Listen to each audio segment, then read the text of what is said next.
Welcome back to another Extra Time Futbol video, and we have our second qualified team to the knockout stages. The US just beat Australia 2-0, and they played their game as best as they could. Australia, you could tell they were going to come out and do the same thing they did against Turkey, sit back, hope for a good counter, and, capitalize on that, or maybe, just grind out a 0-0 draw.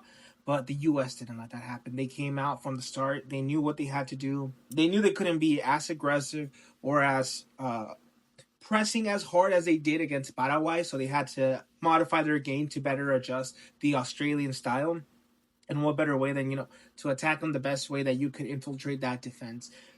Balogun is the first one to get things going for the U.S. He infiltrates that left side, playing down the left wing, just like Christian Pulisic did against Paraguay in the previous game. This time it's Balogun. Gets in, sends a low cross, low driven. Just enough power so that defender can't clear it away, and we have another own goal. But again, you could tell that these low crosses are made intentionally with that much power, so that if the defender can't clear it, you can go for an own goal. And you get your goal early on, you force Australia to come out and play, which is the best thing that could have happened for the U.S. Against a team that plays as defensive as they would have done, you want to get an early goal. The earlier you score against them, the less you give them the opportunity to close in the back, park the bus, and give you, that would lead to the U.S. probably getting desperate throughout the game if they can't find the goal. And, Australia would probably get on the counter here and there. They might get a goal, they might not, or they might just grind out that 0-0. But, getting that early goal is really important for you against a defensive team like this. And that's what they did what they had to do. The attacks did calm down a little bit right there after that goal. Balogun, I remember he had one throughout the game. I forgot around 1 minute it was that he could have put away, but, it was unfortunate not to get goal. The U.S. did control possession throughout this game, having nearly 65% possession throughout the game. They really did take the ball away from Australia and didn't let them create anything. They were superior in shots and possessions, pretty much everything throughout the game, and the scoreline reflects it. I didn't really see Australia as a threat throughout this game. I don't remember a single one that they had in the first half.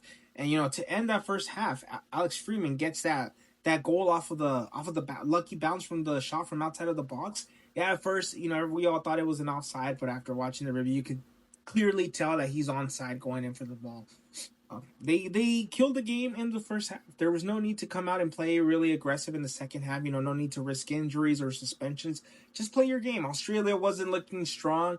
You could tell that they didn't really have much going for them.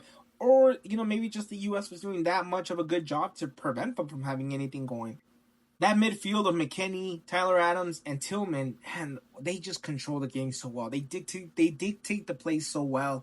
And it's a midfield that can compete with some of the better nations in this tournament. I really do see this U.S. team playing how they've been and controlling the games, dictating the tempo as they have been. I can see them making another deep run. Just like Mexico, these are two nations. Maybe, they have the luck of being the host on their side, but I do see both of them putting up a fight in this tournament and possibly going on deep runs. What's also helping them is the weather over here. These are two nations that are used to playing in this type of weather conditions. It's really affecting the European nations the most. I know Australia is not a European nation, but, regardless, the weather's still affecting all these other nations, and you could really tell. And by the looks of it, it's even affecting the ref. As you saw him cramping up there at the end of the game, he had to be stretched up, and poor man just wasn't having it. His legs were gone by the end of the game.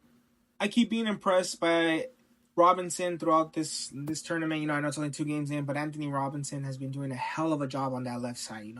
He's playing a great game defensively. He's supporting a lot offensively too. Not much you can really say about certain players. Freeze, he's not been challenged yet as far as the keeping side, so you can't really put any negatives on him. But Robinson's been doing a hell of a job. Serginho Dest had a hell of a game today. Chris Richards, Tim Ream, they're leading that back line along with Freeman. That solid back line of 3 is really, really doing a great job. The only one that I was really not happy with today's game was Ricardo Pepi. But more so just because I couldn't even tell he was in the game. I remember one play of hearing his name, but I don't remember hearing him again until he came off. And I remembered he was even playing. But the subs didn't really have much to do when they came on. The game was already concluded. You could tell the U.S. already had control. There was no need of going anymore. But overall, a good win for the U.S. They secured their knockout place.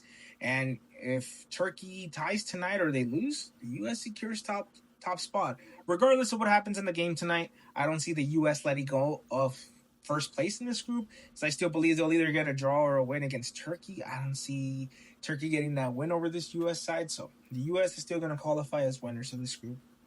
Thank you again for tuning in to another video. If you're enjoying the content, I would really appreciate if you can like and subscribe, as that really would mean a lot to the channel. Hopefully I get to catch you again soon on the next one.